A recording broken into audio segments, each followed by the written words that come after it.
Welcome you guys to a non-official episode of The Heat Is On. I'm JG Noise. I'm here with Juicy J, my partner and my brother in crime. And speaking of crime, what happened that Pelicans game? I mean, just brutal.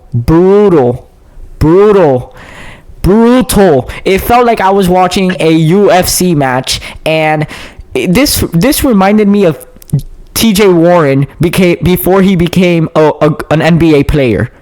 And I mean, I don't know about you guys, but when I saw that happening, I just jumped out of my chair. I didn't know how to react. I was happy, I was kind of mad, and then I'm like, what the hell is going on? And then Thomas Bryant was swinging at a 5-foot Make-A-Wish kid, and I started laughing at that point. But yeah, we do got to talk about what Jimmy Butler has been posting on the media and what he has been saying on the media. But first, I'm gonna give it to Juicy J to put you guys through what happened and what's happening after the matter of fact. Yeah, so I'm there. I'm sitting on my couch watching this game, and we were up by 5 at the time, and I was pretty energized because we were fighting hard. And at the time, it was a close game. It was a pretty close game, and we were dominating before.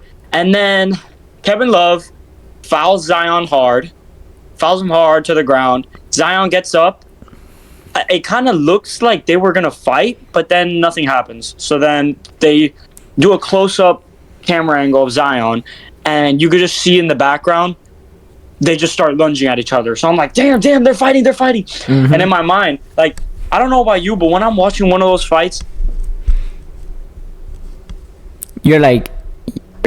Sorry. I just get like a wave of energy. Like I feel like I'm in the fight, basically. But obviously I'm not. But it's just energizing, and it's like scary too, because like you don't know what's gonna happen. You don't know if it's gonna be like, and you have people like jumping in the stands. But it was a great thing for the Heat, I think, because I think it threw the Pelicans off more than it threw us off. Oh yeah, we won. Yeah. But we had this guy Marshall out here trying to choke Jimmy Butler like a clown. He never got minutes, I guess, and he just wanted to come out of the G League and start fighting guys. I mean, I never heard of that guy in my life before. The Pelicans were bringing out guys that I just never heard of. But they had Jose Alvarado, Mr. Gremlin over here, crawling over to the scorer's table and talking crap to Thomas Bryant. It's a bench warmer to bench warmer combo right here, but you know. Yeah, and Thomas Bryant wasn't getting that much action on the court, so he had to get some action in the fight. Hey, Thomas Bryant is a Heat lifer for life. Like, when are we raising his jersey? He's good on business, bro. Yeah, when are we raising his jersey? Never. Now, what happened in the game was, entirely shocking. But it's what happened. First of all, it's what the referee said. I don't think Jimmy Butler deserved to be ejected. I'm not saying that as a Heat fan. I definitely would say he deserved a technical foul, but definitely not ejected. I mean, Marshall's, which is a discount store like Ross or Burlington, put his hands on a legendary 40-point performer in the playoffs, Jimmy Butler. And what was Jimmy supposed to do? No, Marshall, stop touching me. This is an NBA. No. Yeah, he's not Jason Tatum. He's gonna defend himself. He's gonna defend himself, and he's just gonna do what he needs to do to get the job done. He's not gonna get disrespected. And the point I want to bring in now, that after the referee said what they said, it's not over there. As soon as the game ended, Jimmy Butler put on Instagram, "It's that time." And if that doesn't get you excited enough, he then put like pictures on his stories about songs and songs that are titled like "Life in Prison" and stuff like that, and it's so funny. It's just so funny. If you're a Heat fan, like, Jimmy Butler right by now.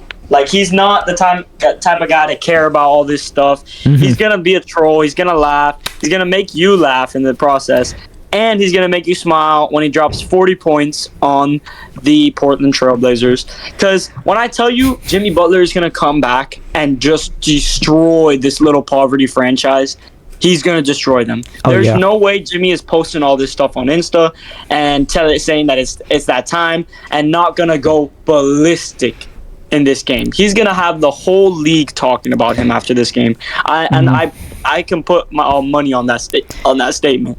He's definitely dropping 30 plus. I'm telling you that right Yeah, now. and if you guys don't know why Juicy J said the Trailblazers game, is because he was also suspended for one game, which Yeah, again, you guys were probably like, "Oh, what about Sacramento?" Yeah. They suspended our boy. suspended our boy, but we have enough because Tyler Hero and Terry Rozier are questionable for tomorrow's game.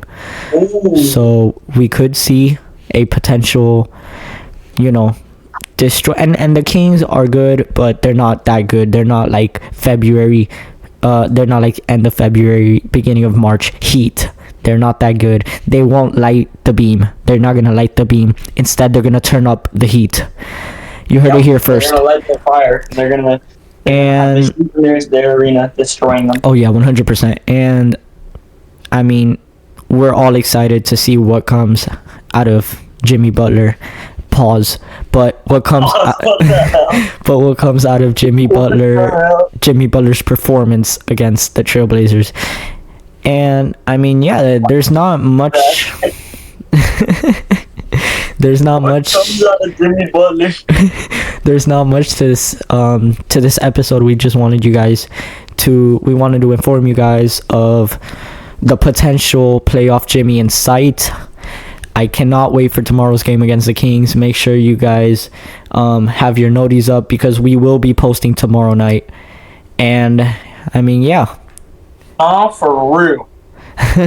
And also, just before we end this, Thomas Bryant also got suspended for 3 games, which was more deserved because he did have a fist fight. But I'm just going to say that he was not the one who initiated it. So 3 games, don't worry. He wasn't going to play those 3 games anyway. And then you had Nikola Jovic, which might hurt us because he started, and he didn't score that much in that Pelicans game. But no, he hit a 3 on Zion. In the game. Yeah, he hit a 3 on Zion that had me like wanting to just marry him.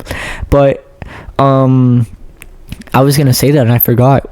He caught a stray. I mean, I think the people that are suspending the players are racist because I don't know what Nikola Jovic did. That man, I mean, maybe his nose is bigger than his body and his nose like was in part of the fight scene when he was just standing by the bench because I did not see Jovic anywhere near that fight. But I mean, I saw more of... I did see him at one time running in and starting something, but I was like, damn, Jovic out there. He's standing on business. I think the whole team did well in that fight.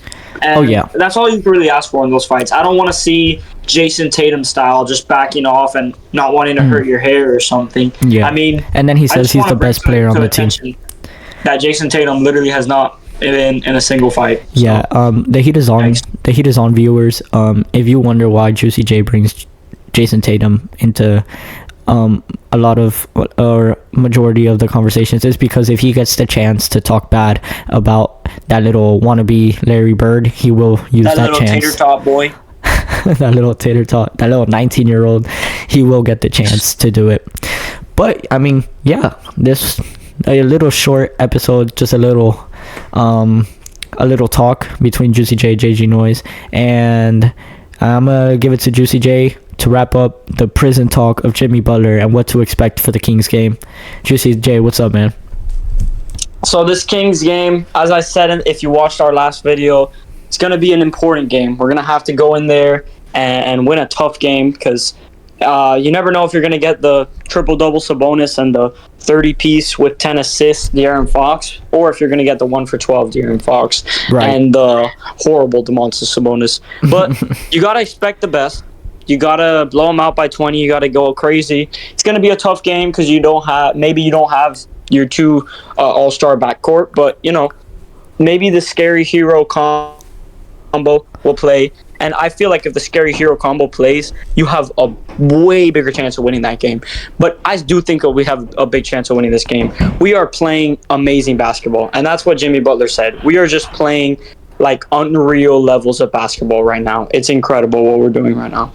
And we just need to continue to do it because once we continue to do it, believe it or not, we'll be in a higher seed in the playoffs and we won't have to grind our ass out like we did last year. But this is not that big of a deal. We will bounce back out of this, and we don't we Butler for one game, and we're gonna win this game. We're not gonna miss him that bad, and then he's gonna come back and blow out the Trailblazers by 50. So that is what is gonna happen. Trust in your Heat, your Miami Heat Nation, because we will get in there and we'll destroy the Sacramento Kings. Yeah, 100%. And I mean, they don't call him Jimmy Buckets for no reason. He's gonna come back that Trailblazers game and just put it in their faces for not wanting to get the Dame trade, the Dame deal. And I mean, I'm still kind of curious on the whole family situation because, as we all know, Jimmy's story, it's kind of a dark one, but that's not really what matters. What matters is that he kicks ass and he lights these fat out of shape players. He lights them up, drops 50, drops whatever he needs to drop. I want Luka magic numbers when he comes back, because like he said, it's that time. So, and as you guys see here, Juicy J's performing a demonstration of Jimmy Butler. No, I'm not. All right, yo. So anyways, I'm gonna give it back to Juicy J to talk about what he need to say, and yeah, come tomorrow. I don't know what to expect against the Kings, so let's go Heat. Yeah, and fat and overweight players. That Dorito bag, you're next, buddy. After we destroy the Sacramento Kings and eviscerate the Portland Trailblazers, Dorito bag boy is next on the Heat chopping block. We are going to break our highest win streak in this season with that game. We are going to destroy them. Tomorrow is going to be the 4th. Then we're going to have the 5th. We're going to have the 6th and the 7th, and we're going to break it. We are going on a 10-game win streak. That's what I believe right now. Because this team is just playing basketball that no one can defend. The Bucks couldn't. The Sixers couldn't. And neither could the Pelicans, which the Pelicans are pretty bad. But, you know. But the Sacramento Kings won't be able to either. Don't worry. We will destroy them. And we just got to keep playing good defense like we did in that Pelicans game, because you had 11 blocks as a team. 8 different people had 1 block at least. That's incredible numbers. I mean, I've never seen anything like that for the Heat. It's incredible what we're doing right now. But yeah, I think that's where we need to end it off. Short but sweet episode. Numbered, just be a little extra like the all-time list. Hopefully we do more episodes like this, and thank you guys for watching, and we'll see you guys in the Sacramento Kings post game.